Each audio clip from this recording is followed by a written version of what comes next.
Hola, ¿qué tal? ¿Cómo les va? Muy buenas tardes. Le damos la bienvenida al último programa de la Semana de Realidad Nacional y qué fin de semana, porque pasamos el sábado y el domingo, celebramos la Nochebuena y el lunes la Navidad. Así que bueno, un fin de semana especial el que tenemos, con un cierre de programa como siempre, con mucha información, mucha noticia y como ya es una sana costumbre para nosotros, con la presencia de nuestro querido amigo, el doctor Alberto Escaleri. Ya está el niño. Un gusto saludarte, Alberto. Buenas tardes. ¿Cómo estás? Parece mentira, pero ya estamos al borde del pan dulce. Sí, exacto. Y la alegría de todo este año compartido contigo y con tu audiencia, que he disfrutado tanto, ¿no? Eso que tú dices es una sana costumbre que la verdad me gratifica y me estimula muchísimo, ¿no? Bien, bueno, Alberto, a ver, viste que se vienen las fiestas y se viene el gasto. La gente acostumbra a gastar más en una semana que de repente lo que gasta en los últimos 3 meses. Es una costumbre. Y hasta ahora, la gente tenía aquello de que, bueno, cruzamos el charco, vamos al otro lado y allí vamos y compramos a precio regalado, a precio barato. Pero las medidas que tomó el gobierno argentino, anunciadas por el presidente Milei, han ido cambiando ya la realidad.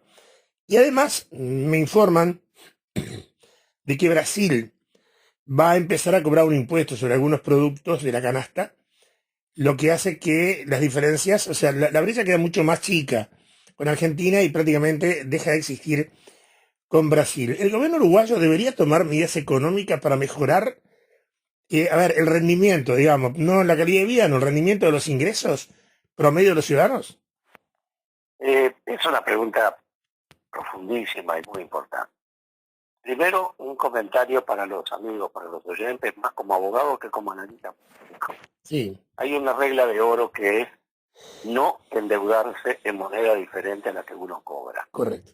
En este momento donde aparecen las ofertas de las cosas en dólares y todo lo demás, si los ingresos que la gente tiene no son en dólares, uno refinancia un crédito en pesos de otro modo, que en el dólar que hoy está estable y mañana uno no puede saber, porque eso depende de condiciones en el mundo incluso. Así que la primera cosa es un comentario forense, por decir de algún Es modo, ¿no? cierto, está bien. Mucho cuidado con esto. Y después el tema de, primero, la noticia formidable del Fondo Monetario Internacional que coloca a Brasil como la novena potencia mundial del mundo, ¿no? Es decir, para nosotros tener un socio vecino tan poderoso en una etapa de crecimiento tan importante es realmente esencial porque son polos de atracción regional que Uruguay no puede generarlo solo, por lo tanto es un socio poderoso. Lo de la Argentina es un tema que te tiene muy preocupado, lo hemos hablado muchas veces, esos anuncios dando números de teléfono con denuncias anónimas en caso de protestas, las amenazas por los medios y en las calles, en fin, la famosa gobernabilidad democrática de la que hablamos tanto tú y yo, que es una forma de expresar la paz social, etcétera, yo la veo seriamente amenazada en la Argentina. Y háblame un Y, puntito más alto si puedes, Alberto, un puntito a más ver, alto. no, a ver si ahí oyes mejor. Ahora sí, A ver, perfecto, ahora sí. yo veo seriamente amenazada en la Argentina la gobernabilidad democrática y la paz social. Y eso sin duda tiene consecuencias para toda la región, no solo para Uruguay, y no solo para Argentina. Y luego, en cuanto a las medidas, aquí hay un equilibrio que se alimenta de puntos muy simples, en definitiva. Primero, la capacidad de compra de la gente. Es evidente, no se necesita tener demasiada información, que lo que se van a nivelar son los consejos de salarios, etcétera, son los ingresos de 2019 en términos reales. Por lo tanto, es evidente que la capacidad de compra está muy disminuida. Por lo tanto, en Uruguay lo primero que tiene que suceder en un futuro es un sinceramiento en el tema del incremento de las remuneraciones en cuanto al valor de adquisitivo del dinero. El Uruguay generó más de 2.000 y pico de millones de dólares de crecimiento del PBI que no se vieron reflejados en la distribución, que no se trata de sacar y poner para otro lado. Se trata de mantener la ecuación de crecimiento parejo, porque, Iván, si algo sabemos hoy, es que el mercado interno es fundamental para el funcionamiento de Uruguay. lo tanto, la capacidad de compra de los uruguayos es la clave del crecimiento de la enorme cantidad de micro y pequeña empresas de las que trabajan y viven la mayoría de nuestros compatriotas. Por lo tanto, es muy importante las políticas económicas que se sigan. Bueno, está claro que hay visiones, no malas intenciones. Si uno tiene la idea de que primero tiene que crecer la torta y después distribuir, o poner al mayador y después los otros correr atrás, o piensa que tiene que ir haciéndose las cosas progresivas y paralelamente. Bueno, son estilos. Yo creo firmemente, desde mi formación, no de mi convicción política solamente, el crecimiento horizontal es lo que asegura la transversalidad de las políticas y el sostenimiento de la sociedad. Es vital, todo se mueve en función de las compras y de las cosas que se hacen adentro del país. En cuanto a medidas hacia afuera, ese es un tema que lo estamos pensando mucho, sobre todo la gente que tiene la especialidad en este tema, que es tan complejo. Y bueno, hay que tener, pensando en lo que es el plan de gestión futuro, y es un tema que hay que tener muy en cuenta porque son perillas de sintonía muy fina, donde primero tenemos que acompasarlo con dos equipos diferentes, como es el brasileño y el argentino, Sí. pero además el resto del mundo como tal. Entonces, yo creo que por ahí hay que ir con cuidado. Creo que el mensaje más importante de las últimas semanas ha sido el de la Cámara Empresarial, que ha dicho públicamente, siendo un apoyo fundamental para el gobierno siempre, ha dicho al gobierno directamente, miren, estamos de vuelta con el mismo déficit fiscal y con mucho mayor endeudamiento. Es decir, el país debe más de lo que debía en el mundo, a pesar del Producto Bruto Interno, que ha sido muy favorable para el país. Claro. Y desde que, ¿qué le dijo la Cámara? Le dijo, mire, el déficit sigue siendo el mismo. Yo le agrego, dejamos por el camino muchísimas políticas sociales que evidentemente repercutieron a la gente. Todavía el tema del atraso de los salarios y jubilaciones.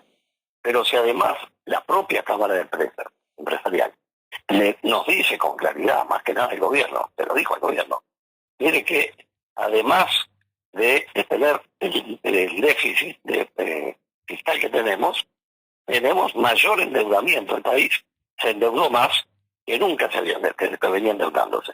Entonces yo creo que hay tanto para afinar que no me atrevo a dar una respuesta lineal en cuanto a qué medidas tomar. Hay un elenco que ya está estudiado de medidas posibles, pero tenemos que tener mucho cuidado primero porque Argentina está en rojo vivo y no tenemos muy claro dónde está posicionado el futuro de Argentina, ¿no? Claro. Y hay que saber eso, ¿no? Ahora, la pregunta es, Argentina, Brasil y creo que Uruguay también, alineados con la política del Fondo Monetario Internacional, ¿esto no puede traer aparejado una política de ajustes? Porque en definitiva es lo que el fondo pide, exige permanentemente. Sí, con el Fondo Monetario el tema es así. Primero que nada que hay dos formas de relacionarse con el Fondo Monetario. Una es pidiendo préstamos, en cuyo caso las misiones del fondo son verdaderas misiones de intervención. Es decir, vienen a poner patas arriba Sí. toda la planificación y ponen medidas como contrapartida a los préstamos dados. Y la otra es la relación estable que los países del mundo tienen por si hay una emergencia y existen esos créditos que están ahí disponibles por si uno tiene que echar mano. Una de las medidas que había tomado Astori y ni bien asumió fue cancelar todos los préstamos con el Fondo Monetario, por lo cual mantuvo una enorme línea de crédito disponible, que incluso eran garantía de la colocación de deuda pública en el Uruguay hacia otros o compradores de bonos del Tesoro, por ejemplo, porque había una garantía explícita de fondos reservados, que no se tocaron. Y por otro lado, con eso al salir del endeudamiento, del vínculo, se rompió todo tipo de misiones de intervención del Fondo Monetario.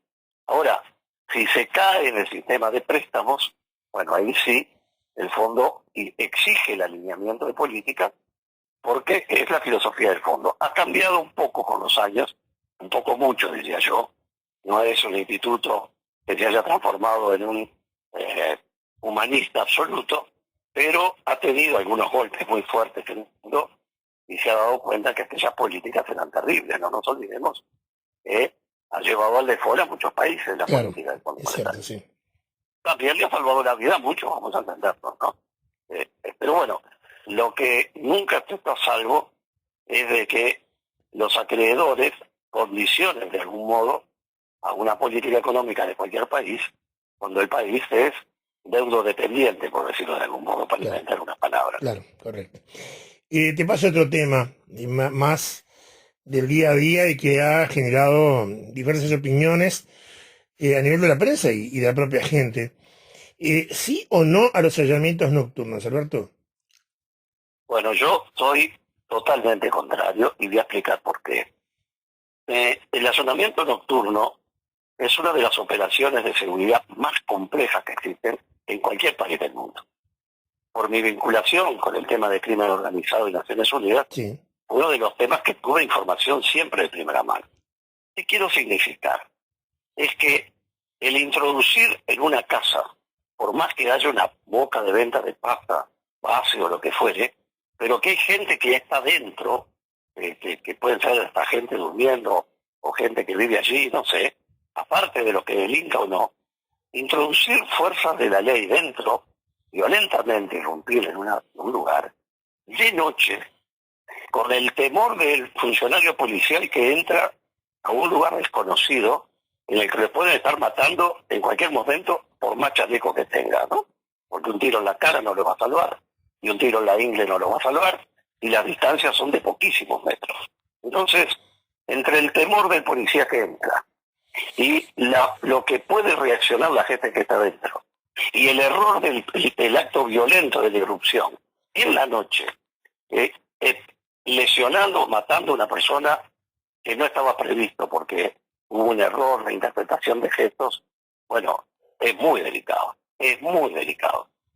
Uruguay no tiene esa capacidad en sus funcionarios, hay muy pocos países que la tienen, y cuando la tienen la usan como elemento extremo. Es más, por eso hay fuerzas SWAT que utilizan los francotiradores, la visión sí, nocturna, correcto, etcétera, sí. antes de entrar. Yo lo que les pido es una reflexión sobre una imagen que viví.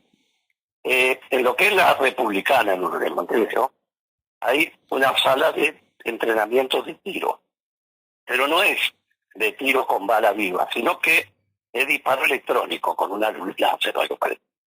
Hay una pantalla que tiene unos 3 metros por 3 metros quizás, donde hay una película que muestra personas de tamaño normal, ¿verdad? Porque es como una habitación. Y ahí están supuestos captores, supuestas víctimas, personas inocentes, y se hace irrumpir a alguien. A mí me lo hicieron hacer, y bueno, fue dramático, ¿no? Porque, y eso que es una especie de juego para uno, ¿no? Es un entrenamiento.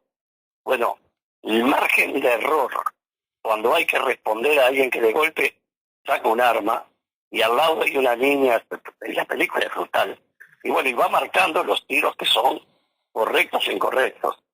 Y hay plena luz. El margen de error es enorme. El manejo de un allanamiento nocturno muy complejo. Y por otra parte, identificado el lugar donde se está cometiendo el delito, salvo la eliminación de la prueba, que de pronto tienen la pasta base por un váter, qué sé yo, en lo demás, con precintar la zona es suficiente. Es decir, en una palabra, yo veo mucho más peligro que ventaja.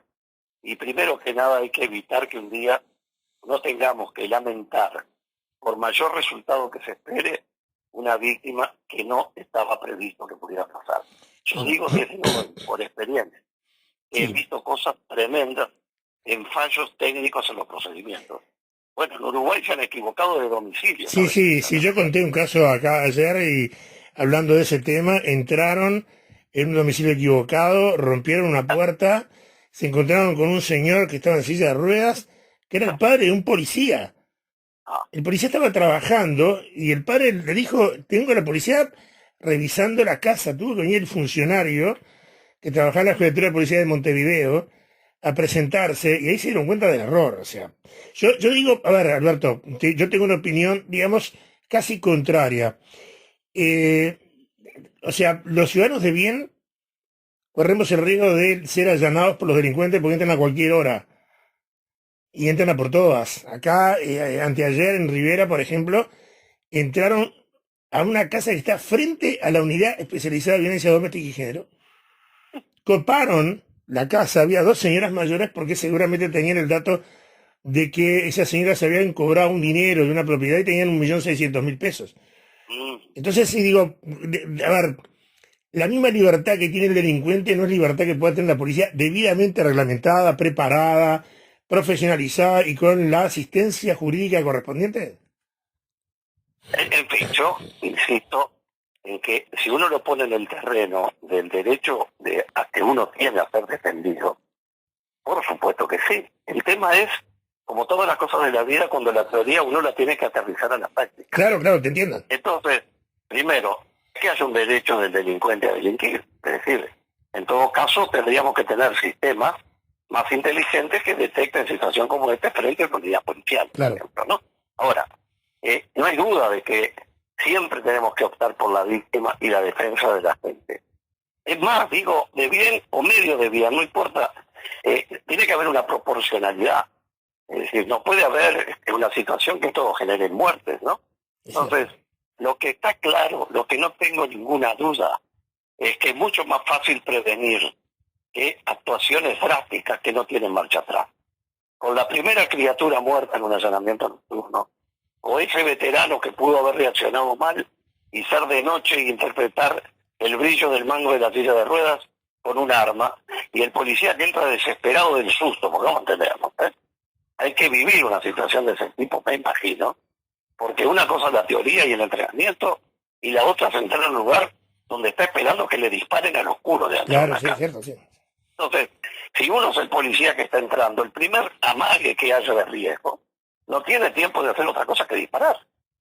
Digo, tiene que proteger su vida en esa situación. Ahora, En una palabra, ¿cómo cambiamos esta realidad de violencia extrema que tenemos? Bueno, realmente me preocupa, los números son desalentadores, porque tenemos un aumento de los homicidios, sale ministro, entra ministro y la realidad no cambia. claro, porque es evidente que hay, como digo esto, primero que nada, tenemos una delincuencia sobrearmada, ¿verdad? Sí, correcto. Es decir, yo creo que el tema de armas es muy importante que la gente que cumple con todos los requisitos extremos que la ley ponga tenga derecho a tener un arma para protegerse. Es decir, no tener que esperar en su casa que alguien entre como por su casa sin tener nada con qué defenderse, si sabe defenderse y si tiene, cumple con todos los reglamentos para poder tener un arma. Claro. Esa es una cuestión. Yo hice la Convención de Armas y Explosivos para la OEA, tengo muy claro los riesgos que implica todo esto, pero lo que sí es muy peligroso es la sobrealimentación de armas que hay para la delincuencia. La delincuencia en Uruguay está altamente armada. Eso por un lado. Segundo, el análisis de los delitos de homicidio.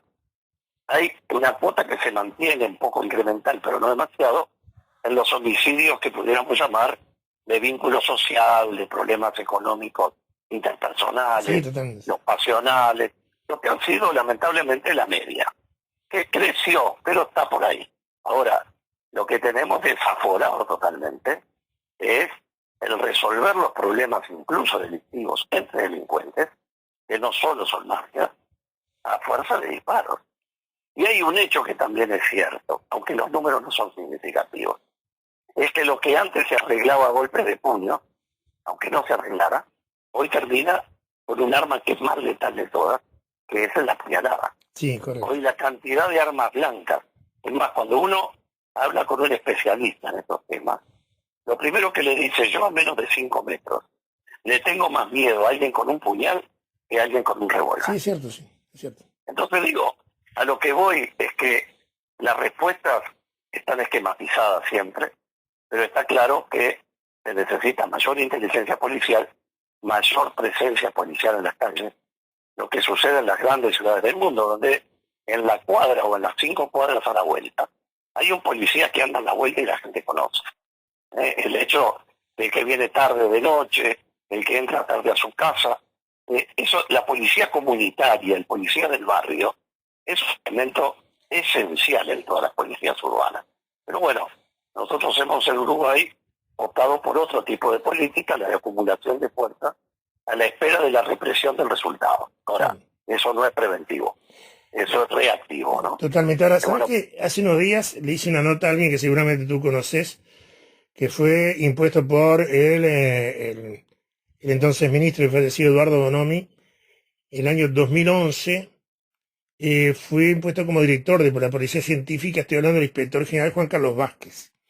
ajá, Vázquez fue, ni más ni menos, considerado el creador de la CSI, como estábamos acostumbrados a ver las series de televisión, porque modificó todo lo que fue la Policía Científica, en fin, un tipo, un innovador, ¿no? por Y supuesto. él dice, hoy tiene más derecho de estar armado el delincuente que el ciudadano de bien. Él me explicaba a mí, dice, yo, un policía retirado, tengo que hacer tantos trámites para tener mi arma. Soy tratado prácticamente como un guardia de una empresa de seguridad. Y mire que yo conozco porque él fue director de la RENAEMSE, de la dirección, ¿verdad?, que acumula las empresas de seguridad. Claro. Dice, entonces como que vemos que se nos perdió un poquito el respeto y nosotros, con la experiencia que tenemos, en mi caso y en otros casos también, podríamos ser muy útiles en el día a día. O sea, más allá de la policía comunitaria, el ciudadano de bien, el comprometido, puede ser un apoyo también para la policía. Él decía, hemos sido dejados de lado. Y él me explicaba, yo tengo 65 años y me siento perfecto. Pero sin embargo a mí me tratan como si estuviera enfermo. Y esto evidentemente quita un poder de defensa del ciudadano de bien en favor del delincuente, que es el que tiene, como tú decías, armamento pesado. Él decía, tiene Kalashnikov, AK-47, o sea, armas que nosotros ni conocemos, y ellos la tienen. ¿Alberto? Sí, sí, estoy escuchándote. No, Eh, eso. Él me explicaba bueno, el poder de fuego que tiene esta gente, que es impresionante. y además la determinación, ¿verdad? Es decir, nunca, yo tengo grabado un video por allí hace tiempo, muchos años, sobre la conducta que uno debiera asumir frente al delito, ¿no? Es decir, siempre guardar la proporcionalidad de la reacción. Siempre es mucho mejor dejar que a uno le roben que enfrentar cuando encuentra un individuo dispuesto a cualquier cosa. Sí, ¿Sí? Porque el individuo, si entró armado, es porque está dispuesto a usar el arma. Y como además a eso hay que sumarle el riesgo de la irracionalidad y la desproporción entre la violencia necesaria para que cometa una rapiña, para irse con las cosas, y el resultado alevoso de terminar matando o hiriendo porque sí.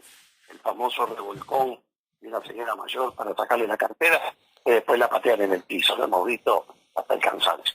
A lo que voy es que yo tengo en ese tema una posición muy formada, que la estoy planeando promover, y es que todo policía retirado, y sobre todo teniendo un rango ya que lo acredita con formación, siga siendo titular de su arma de reglamento gratuitamente cuando pasa a retiro, de cualquier modo, sin sanción. ¿Por qué? Porque como tú dices, ese hombre o mujer sigue siendo un policía formado que claro. puede ser útil en determinadas circunstancias. Yo no quisiera del vecino mío, a ver si lo entendés, Exacto, por eso. ¿verdad? Bien. Entonces, lo que me parece que hay que ser preciso es una expresión. Eh, por supuesto que tiene que haber derecho a la tenencia y eventualmente al porte de armas por las exigencias que hay que pedir, incluso de la custodia del arma dentro del hogar. Correcto. Eso es muy importante. Ahora, no existe un derecho del delincuente a tener armas. Lo que existe es la facilitación, porque además tenemos la desgracia de ser fronterizos con dos países que producen armas de fuego. Correcto. Entonces, si se contrabandean enormes volúmenes de cosas, imagínense lo que es una pistola, un revólver, en fin, digo, Uruguay en eso tiene que tener, por suerte ya está legislado, pero hay que tener una campaña de permanente proceso de desarme y de control callejero de el porte y la tenencia de armas. Y ser estrictos en ese cumplimiento, y eso da resultados en todas partes. No va a dar el 100% de resultados, pero cada arma que se confisque es una víctima menos seguramente, ¿no? Totalmente. Tú sabes que yo hace un tiempo atrás le hice una nota a un juez federal brasileño, el doctor Belmiro Krieger, un caballerazo impresionante. Y él decía de que existía en la región un concepto equivocado a la hora de controlar, por ejemplo, el tráfico de armas.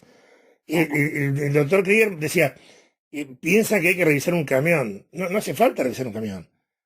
Usted puede contrabandear un arma en una camioneta. Usted lleva 5 pistolas 9 milímetros para un lado y para el otro, y esas pistolas se pueden vender a cualquier precio, $4.000, $5.000, el precio que sea. ¿Por qué? Porque el delito paga, y paga mucho. Entonces, 3, 4 viajes de una camioneta en 15 días significa una cantidad de armas que ingresan al mercado y un dinero que hace el traficante, que, bueno, se dedica a eso, otra cosa no lo hace. Claro, no mide las consecuencias de lo que hace. Y acá, evidentemente, yo lo vivo en Rivera, tenemos muy poco control. Rivera, yo publiqué una nota en el diario de la mañana, la puerta de entrada, y es la puerta de entrada. Acá entra, o puede ser puerta de entrada o puerta de salida. Acá hay delincuentes que han salido por acá, Me acuerdo. porque no hay controles. Me acuerdo de la nota. Y no hay controles acá. Por eso, digo, yo creo que el tema central, la Convención de Armas Explosivos, un día podemos dedicarle unos minutos a ella porque fue una pieza clave, fue después tomada por Naciones Unidas, ¿no?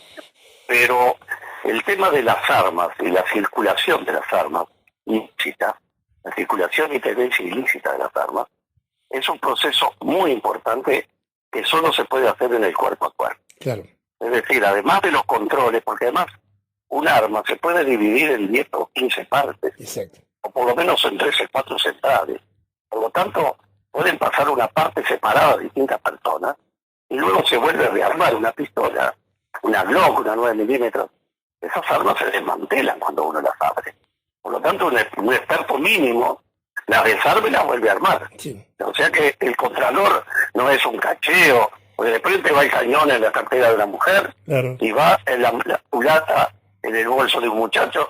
En una palabra, hay que controlar el mano a mano, el frente a frente, el cara a cara, en el circuito callejero de la gente, y sobre todo en la noche, y nadie puede quejarse de eso, porque es una medida de protección. A ver, ¿qué cosa más molesta que cuando uno va a subir un avión, le hacen sacar los zapatos, los cinturones, Claro, sí, y sí. poco menos que entra desnudo? Y uno, al principio uno decía, ¿y esto?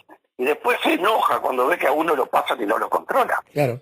Porque después a 10.000 metros de altura y a 1.000 kilómetros por hora, yo dependí de la revisación que hizo este tipo en ese lugar. Es cierto. Entonces, las cosas pueden resultar molestas, pero cuando son ajustadas a derecho, respetuosamente hechas, con responsabilidad, bueno, son medidas que nos ayudan a convivir. Es cierto. Es Sí. decir, nos dan seguridad frente a la inseguridad, Me ¿no? pasó en Pero el aeropuerto de Miami, estábamos haciendo la fila y yo vi que todo el mundo se descalzaba y digo, ¿qué pasó? Y todavía, después que te descalzaste, se pasaron el body scan también.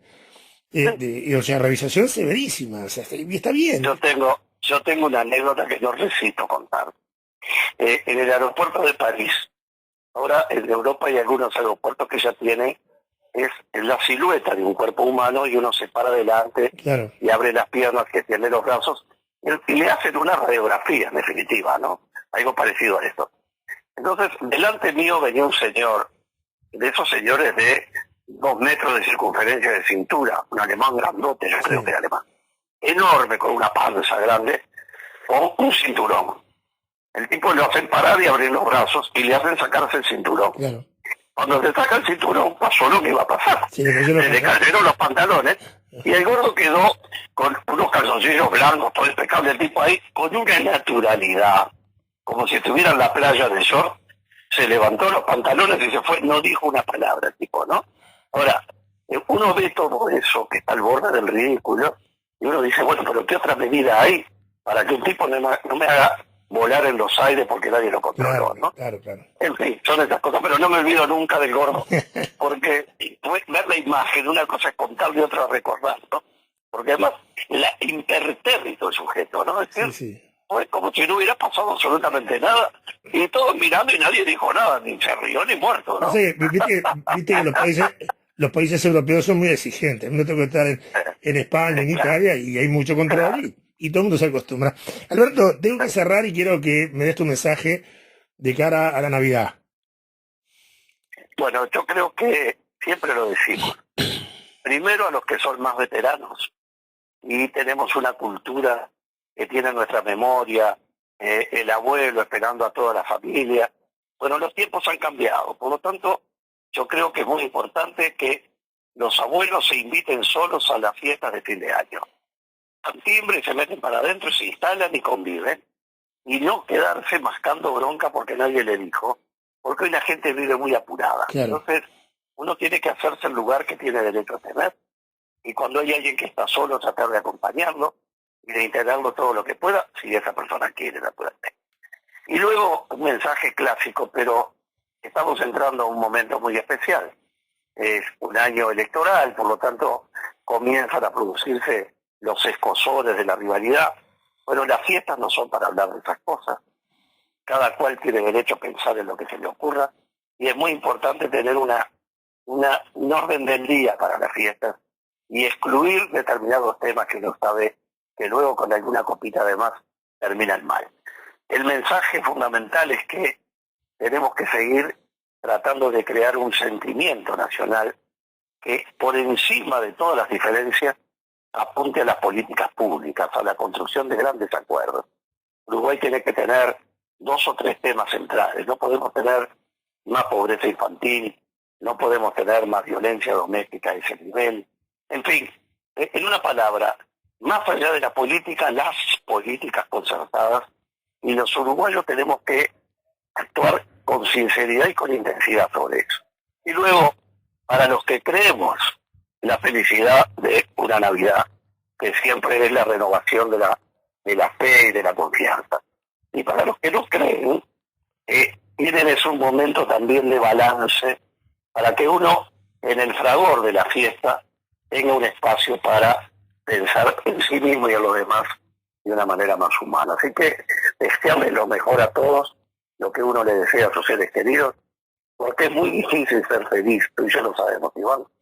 Si el que está al lado de uno sabe que no la está pasando bien. Sí. Así que compartamos lo que podamos y sobre todo regalémonos sonrisas, saludemos a la gente, demos las gracias, saludemos al individuo que está parado ahí de guardia y nadie ni lo mira. A cada uno un reconocimiento, por pequeño que sea, a veces cambia la vida, ¿no? Alberto, y el abrazo a la distancia, el afecto, el cariño, el respeto, está de más decir. Los deseos de una excelente Navidad junto a esa hermosa familia que tenés, y te invito para que el próximo viernes cerremos el año 2023. Por supuesto, va a ser una gran alegría, con el cariño de siempre y el respeto de siempre y el orgullo de esta amistad que nos permite ser tan auténticos desde hace tanto tiempo. Un abrazo grande y cariño para todos. Gracias, muy amable, un gentil como siempre. Doctor Alberto Schiavarelli, cerrando este primer bloque de Realidad Nacional.